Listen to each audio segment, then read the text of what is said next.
Olá, alunos, tudo bem? Vamos para mais uma aula de língua portuguesa do professor Júlio. O tema da aula de hoje é contos populares. Mas gostaria que vocês antes se inscrevessem no canal e também curtissem, beleza? Então, se inscreva aí para que você possa ficar atualizado, ok? Então vamos lá. Conto popular tem origem no povo, contempla, portanto, uma população mais rural do que urbana. Então, o conto popular tem origem no povo, é o povo que vai contar essa história. E ela contempla, digamos assim, mais a população rural do que urbana. Insere-se na literatura tradicional de transmissão oral, memorização de histórias. Então é uma literatura tradicional, não é aquela literatura de livros, mas é aquela literatura de transmissão oral, ou seja, as pessoas vão transmitindo de geração em geração. Eles vão memorizando aquela história e vão contando, os pais contam para os filhos vão contando para os seus filhos, e assim vai passando de geração em geração. Normalmente ligadas a crenças religiosas, costumes populares, à simbologia do divino ou da magia, ao exorcismo do mal, contadas de geração em geração, daí as perdas de informação. Então, como eu disse anteriormente, ela é contada de geração em geração. Por isso que se perde muito, as informações. Há uma perda muito grande das informações. E esses contos populares normalmente estão ligados a crenças religiosas, costumes populares, a simbologia do divino, magia, exorcismo do mal. Então, está ligado a essas crenças, digamos assim, beleza? Conto popular pertence ao patrimônio coletivo, faz parte da cultura de um povo ameaçada pela civilização urbana. Então, é uma cultura de um povo, diria, mais que rural. Os quilombolas, por exemplo, eles têm também uma cultura de contar, esses contos populares. Possui um emissor anônimo, desconhece-se o autor, é o povo que se encarrega de o transmitir. Então, é o povo que vai transmitindo essas histórias, esses contos, e não se sabe quem é o autor, ele é anônimo, beleza? Trata-se de uma narrativa breve, um relato pouco extenso de um episódio, um caso humano ou uma situação exemplar. Então, normalmente é uma narrativa breve, bem curta, e o relato também é pouco extenso.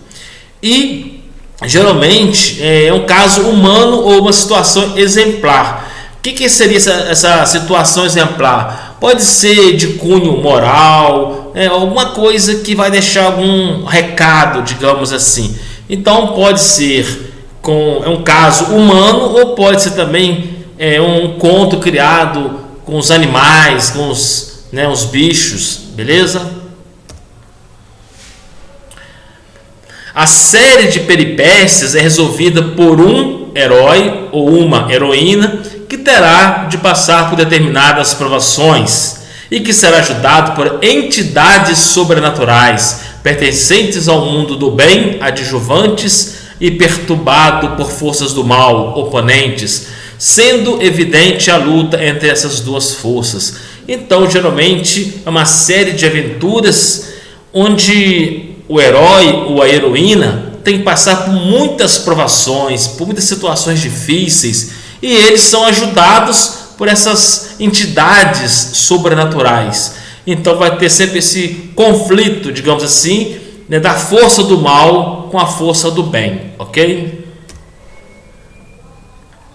A ação centra-se em torno de um acontecimento particular e aparentemente simples, sendo por norma 4 os momentos em que a constituem: situação inicial de estabilidade, acontecimento perturbador, série de peripécias e restabelecimento da ordem inicial. A localização no espaço e no tempo é indeterminada, o que permite a generalização de situações e a identificação com mitos universais. Então, a localização no espaço e também no tempo é indeterminada. Como eu disse anteriormente, esses contos são passados de geração em geração. Então, muita coisa vai se perdendo. Então, não tem como fazer assim, uma localização no espaço e no tempo. Falar quando foi o ano que isso aconteceu, qual foi o século, em que lugar isso aconteceu, qual país, qual cidade, se foi na praça, se foi na igreja. Então, assim, vai se perdendo muito essa localização, beleza? O número de personagens é reduzido, a caracterização física é escassa, quase nula, a psicológica é essencialmente feita de modo indireto, as personagens são anônimas, remetendo para atributos, valores, profissões e etc. Então, o número de personagens é muito reduzido, são poucas as personagens que fazem parte dos contos populares. E a caracterização física, quase não existe. Essa coisa de ficar falando como que é o personagem, ele é alto, ele é baixo, ele tem os olhos verdes. Então, essa caracterização física quase não existe, é muito escassa. E também as personagens são anônimas. Essas personagens não são pessoas conhecidas, não são pessoas da mídia, são pessoas anônimas. Muitas vezes é atribuído a essas personagens valores, profissões, beleza?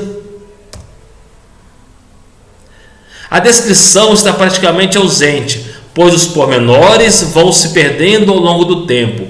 Então, praticamente não existe descrição, não tem aquela coisa de se dizer como é a rua, como é a praça, como que é aquele local, aquela localização. Então, não tem essa descrição. Então, a descrição está praticamente ausente, até porque vai se perdendo também, já que vai passando de geração em geração. Então, não tem como descrever a cena, não tem como descrever o local, ok?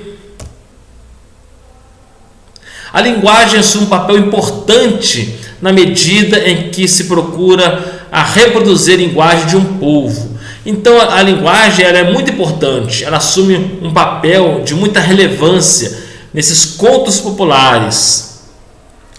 E o registro de língua é de cunho popular e marcas de oralidade. Então, geralmente, essa linguagem é uma linguagem bem coloquial, é uma linguagem bem popular, para que todos possam entender. Até porque, muitas vezes, esses contos são contados por pessoas humildes, por pessoas mais simples. Então, é uma linguagem bem popular, bem assim, coloquial, ok? Exemplos de contos populares: O Cágado e a Festa do Céu,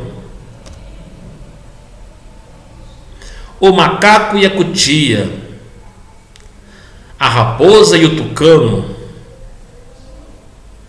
A Cumbuca de Ouro e os Maribondos. Aqui eu coloquei só 4 contos, mas são muitos contos. Tem contos que são contados dentro do quilombola e em outras regiões também, ok? Então eu vou ficando por aqui. Muito obrigado pela sua atenção e não esqueça aí de se inscrever no canal. Valeu!